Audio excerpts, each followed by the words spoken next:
E aí galera, tudo bem com vocês? Vamos aí para mais um giro de notícias sobre o Cruzeiro, com questões importantes que têm movimentado o ambiente do nosso clube. Meu nome é Emerson Araújo, esse é o canal 6x1 e desde o início eu peço para você deixar o like no vídeo, se inscrever no canal caso ainda não seja inscrito, usar os comentários para deixar a sua opinião sobre cada um dos assuntos. E esse vídeo é feito com o patrocínio do OneFootball, que é o melhor aplicativo de futebol disponível no mercado. Lá você encontra notícias, estatísticas, transferências, tudo que envolve esse universo do futebol. O OneFootball tá com uma novidade recente que é o Head to Head, uma ferramenta que eles desenvolveram que analisa os resultados de um confronto em até 5 anos para trás para prever um possível placar para esse jogo. Isso pode te ajudar inclusive nas apostinhas. O OneFootball segue com aquele conteúdo informativo muito completo, né? O campeonato alemão tá de volta nessa semana, então as transmissões de todos os jogos de graça em alta definição também estão rolando lá no aplicativo, que é totalmente gratuito, está disponível tanto para Android quanto para iOS, e o link para você baixá-lo está aqui na descrição do vídeo. Antes de falar aí das especulações, dos novos nomes, só passar uma atualização aí daquelas negociações que estão muito perto de ser concretizadas. O goleiro Anderson, o volante Fernando Henrique e o atacante Matheus Davó ainda não foram anunciados oficialmente como novos jogadores do Cruzeiro, mas já estão em Belo Horizonte fazendo exames médicos, trabalhos internos, então parece que está tudo encaminhado, eles serão jogadores do Cruzeiro em 2023 sim. A respeito do atacante Gilberto, nenhuma novidade nos últimos dias, tá? O Cruzeiro segue interessado no jogador que está vinculado ao Al-Wasl dos Emirados Árabes até o meio do ano, pode ser que venha talvez só no meio do ano, talvez agora, enfim, não tem nenhuma novidade. O Bruno Valdez, zagueiro paraguaio, já se despediu do América do México, rescindiu o contrato, tá livre no mercado. Tem proposta do Cruzeiro, de outros clubes também, e aí é com o jogador e o seu staff, a qualquer momento ele deve definir então o seu futuro. Agostinho Almendra, lá do Boca Juniors, situação que também segue sem novidades, mais parado que oi de vidro, tá? O Almendra está vinculado ao Boca até o meio do ano, pode assinar um pré-contrato nesse momento, mas algo que ainda não aconteceu. Indo agora para nomes novos, o atacante uruguaio Nico Lopes, do Tigres, foi especulado no Cruzeiro. Segundo Samuel Venâncio, de fato o clube fez uma sondagem, mas os valores eram muito fora da realidade do Cruzeiro. Nessa temporada, o Nico soma 11 partidas, 1 gol e 2 assistências. O que mostra que o Nico Lopes não está vivendo um grande momento. O salário dele é altíssimo, vamos lembrar que o campeonato mexicano paga muito bem e em dólar, tá? Quando você olha lá a situação do Bruno Valdez, por exemplo, que convertendo ganhava mais de 600 mil reais, já dá para ter uma base que o Nico Lopes ganha muito acima disso, até porque foi um jogador que o Tigres comprou por aproximadamente 9 milhões de euros. Então, além dessa questão salarial, tem o fato que o Tigres não abriria mão dele facilmente, muito menos de graça. Eu achei até engraçado esse nome aparecer em pauta, porque para mim é muito óbvio que o Nico Lopes está totalmente fora da alça de mira das possibilidades financeiras do Cruzeiro, tá? Tem até papo que o River Plate está interessado nele, não deve vir. O que eu acho relevante dessa história é a gente pensar se o Cruzeiro realmente está buscando mais um atacante de movimentação, de velocidade, porque o Nico Lopes não é centroavante. Ele até joga centralizado eventualmente como um segundo atacante, mas ele é muito mais um jogador de beirada, né? Um jogador de ponta. O centroavante do Tigres é o Gignac, né? O francês que está lá há muitos anos, veterano, que mete gol pra caramba. O Nico Lopes não é um 9. Então será que o Cruzeiro realmente está buscando mais um atacante de velocidade? Porque eu acho que nem precisa, né? Quando a gente olha para o plantel hoje, tem Wesley, tem Bruno Rodrigues, tem Nicão, tem Stênio, além do Juan Christian e do Rafael Bilu, que também jogam pelas beiradas e são jogadores que estão sendo observados no dia a dia, e os moleques que estão fazendo uma Copa São Paulo muito boa. Eu acho que o Cruzeiro não precisava contratar outro ponta, pelo menos não nesse momento, tá? Um cara como o Nico Lopes é certeza que não virá. Outra especulação foi do lateral esquerdo Gabriel Suazo, chileno de 25 anos que está livre no mercado após deixar o Colo-Colo. O portal Goal e o Globo Esporte citaram o interesse do nosso clube, mas existe grande concorrência. Na última temporada, Suazo jogou 38 vezes com 3 gols e 5 assistências. Dos nomes especulados para a lateral esquerda do Cruzeiro, esse é o que mais me agradou, tá? O Suazo é de fato muito bom jogador, tem experiência internacional, inclusive já disputou algumas edições da Libertadores.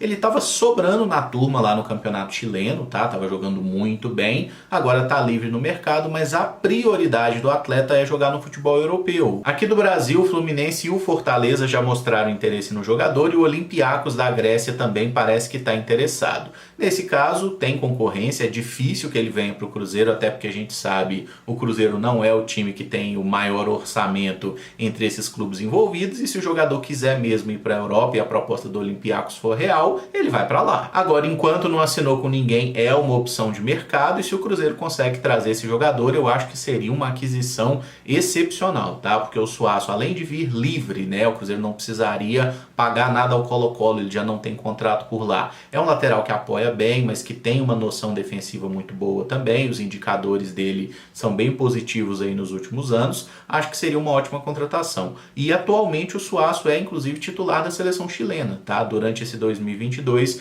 ele ganhou a posição, convenhamos que a vaca já tinha ido pro brejo, né? Mas ele terminou as eliminatórias e jogou os últimos amistosos antes da Copa do Mundo, sempre como titular. Então é um cara que, se vier, eu acho que vem para ser titular aqui também. E quem está deixando o Cruzeiro é o volante Pedro Castro, que assim como o Edu deve defender o Diba dos Emirados Árabes. Samuel Venâncio noticiou essa negociação, mas sem detalhar se ele vai emprestado ou em definitivo, muito menos possíveis valores. E a situação do Pedro Castro tem similaridade com a do Edu, não apenas por eles irem jogar no mesmo clube, mas pelo fato do Pedro Castro também ser um cara mais experiente, já está aí na casa dos 29 anos, só que ao contrário do Edu, que foi uma peça essencial no Cruzeiro no ano passado, o Pedro Castro não foi, né? Ele era um reserva do time, ficou no banco praticamente toda a temporada. No total foram 24 partidas com a camisa do Cruzeiro e um gol marcado naquele jogo contra o Novo Horizontino ali na reta final do ano. E assim, o Pedro Castro foi uma decepção, né? Ele tinha jogado muito bem no Botafogo, vinha de boas temporadas no Avaí.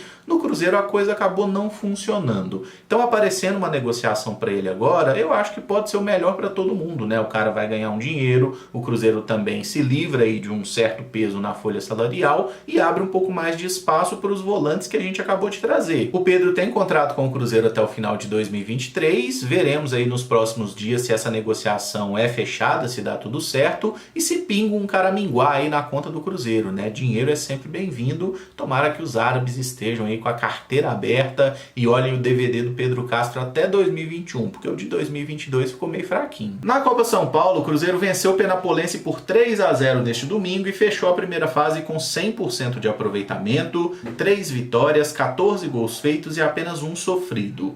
Henrique, Josefer e Arielson marcaram os gols deste triunfo. O Fernando Seabra poupou todos os jogadores do Cruzeiro que já tinham tomado cartão amarelo, né? Então a gente viu uma equipe um pouco modificada desde o gol, não jogou o Otávio, jogou o Igor, teve uma atuação segura, mas o estilo de jogo, o modelo de pressionar a saída de bola continuou a mesma coisa. Inclusive o primeiro gol que a gente faz é fruto disso, né? 5 minutos de partida, o Henrique consegue desviar uma tentativa de chutão do adversário, a bola sobra no Arielson, o Arielson dá um ótimo passe para o mesmo Henrique, que finaliza com muita tranquilidade ali na saída do goleiro. O jogo foi meio modorrento, né? Teve alguns momentos que o Penapolense tentou pressionar um pouco mais, chutando de fora da área, criando alguma coisa, mas assim, o jogo foi num ritmo um pouco mais baixo do que as partidas anteriores, até porque o Penapolense precisava aplicar uma goleada absurda para cima do Cruzeiro e o nosso time era melhor que o deles, né? O segundo gol sai apenas no segundo tempo, um pênalti que o Arielson estava envolvido mais uma vez.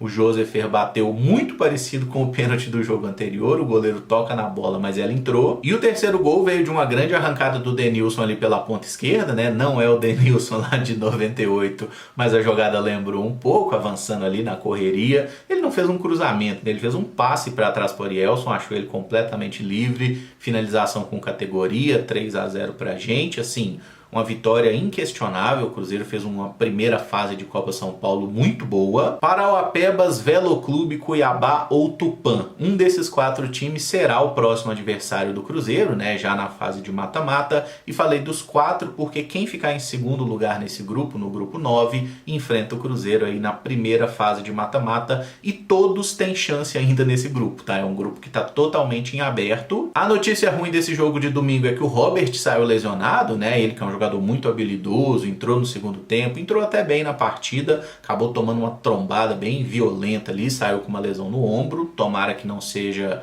nada muito grave, né? Enfim, ainda não foi passado nenhuma informação pelo departamento médico de qual é o prazo de recuperação do atleta, nada do tipo.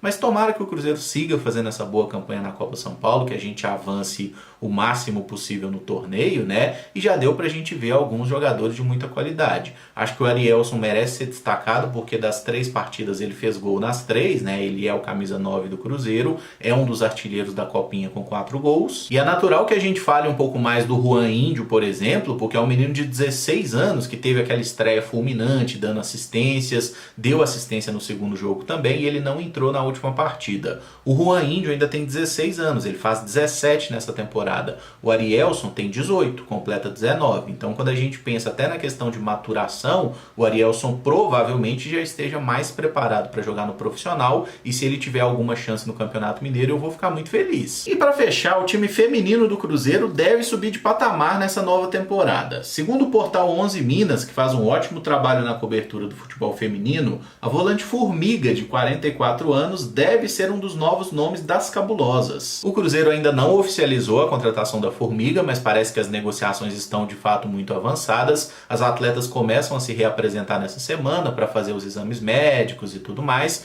A Formiga deve ter uns diazinhos a mais de folga, porque ela se casou nesse final de semana, que sejam muito felizes. Pegando alguns números, tá? Na temporada 2022, a Formiga jogou 17 partidas, ficou outros 3 jogos no banco de reservas. O São Paulo, como um todo, jogou 32 partidas na temporada, então ela fez um pouco mais que a metade dos jogos. É óbvio que a Formiga não tá mais no auge técnico, no auge físico, são 44 anos, né, gente? Isso aí impacta para qualquer atleta. Mas acho que ela chega para representar uma liderança no elenco e passar uma mensagem para o mercado de que o Cruzeiro está agora mudando o seu foco e passando a levar o futebol feminino mais a sério, né? O futebol feminino não é um fardo para o clube, até porque o Cruzeiro sempre tem conseguido patrocínios. Tem outras atletas importantes aí em negociação com o Cruzeiro, parece que estão contratando gente competente também para trabalhar na comissão técnica, né? Estão fazendo um trabalho realmente aí bem mais apurado, com bem mais capricho nessa nova temporada e com mais investimento. E sobre a Formiga, assim, uma trajetória espetacular, eu vi até algumas pessoas falando assim, pô, mas a Formiga não tinha aposentado?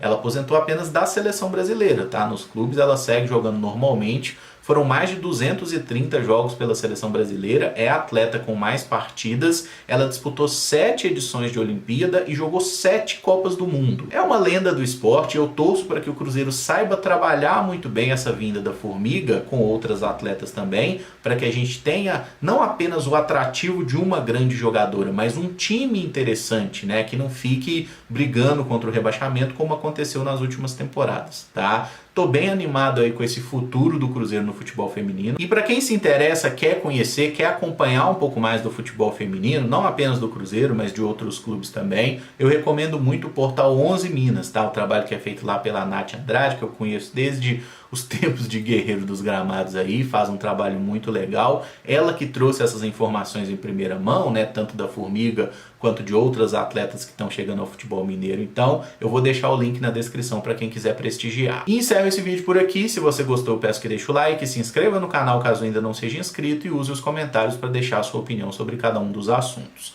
Muito obrigado por acompanhar, um abraço e até o próximo vídeo. Valeu!